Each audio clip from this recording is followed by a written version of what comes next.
Assalamualaikum warahmatullahi wabarakatuh.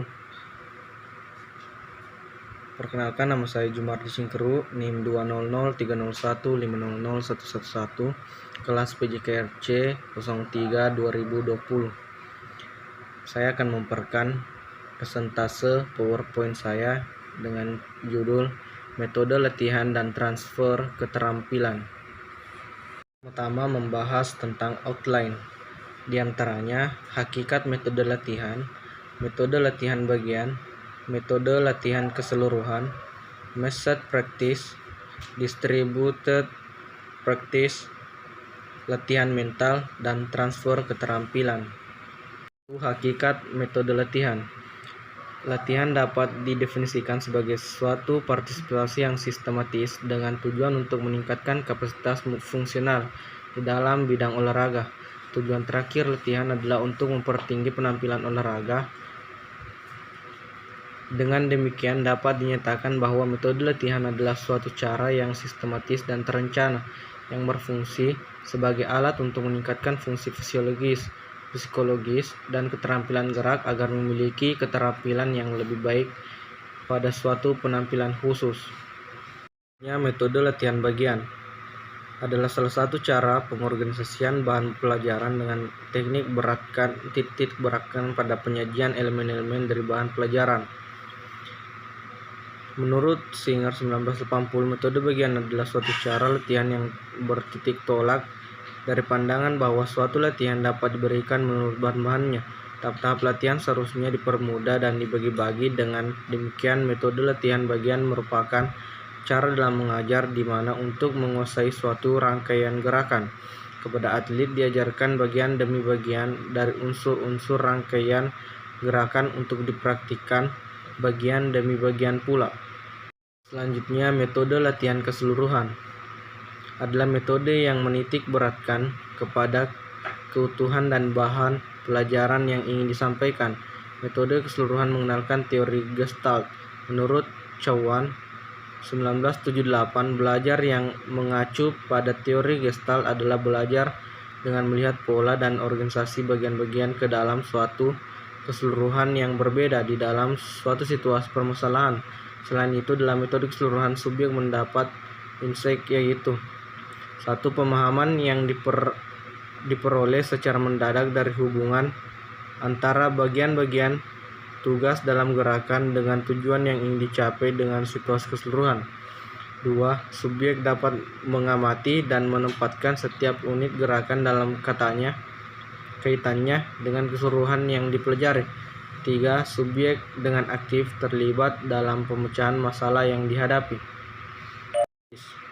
Adalah prinsip pengaturan giliran dalam latihan di mana atlet harus melakukan gerakan secara terus-menerus tanpa diseling istirahat.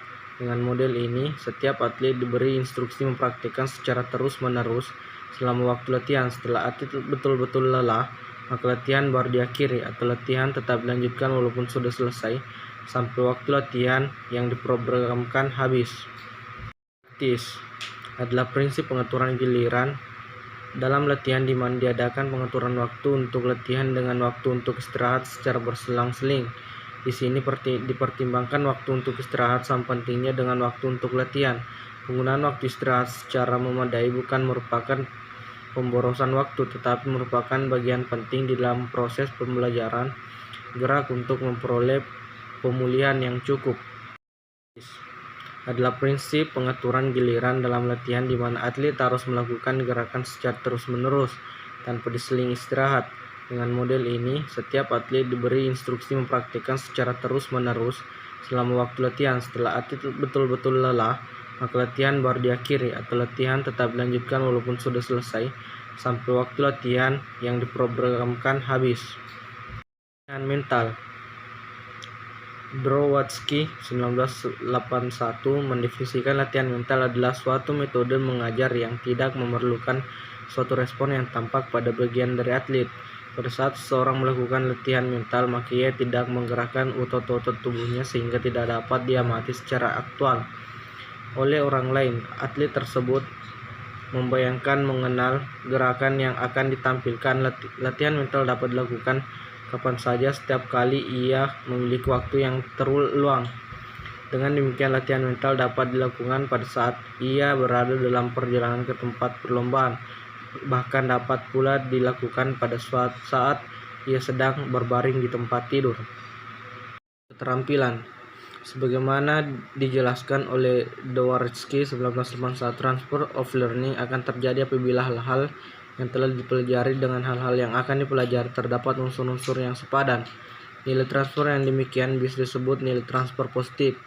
McGill 1980 menjelaskan bahwa dalam belajar keterampilan motorik juga terdapat nilai transfer negatif.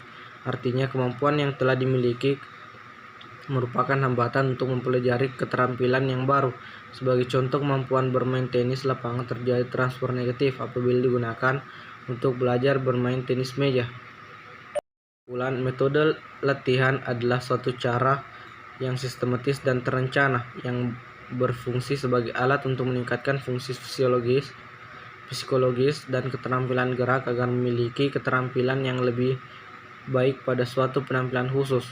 Kedua, metode latihan bagian adalah salah satu cara pengorganisasian bahan pelajaran dengan menitik beratkan pada penyajian elemen-elemen bahan pelajaran.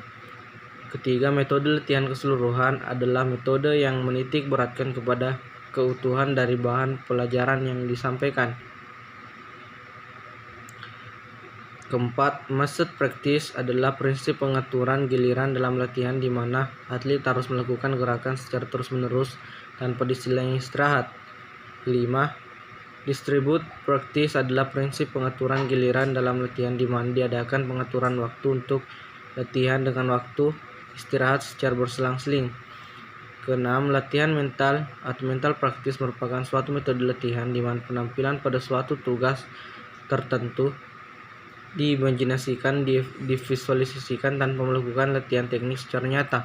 Terakhir, transfer of learning merupakan kesanggupan menggunakan kemampuan yang telah dimiliki untuk mengerjakan tugas-tugas baru. Wujud transfer ini dapat positif dan negatif.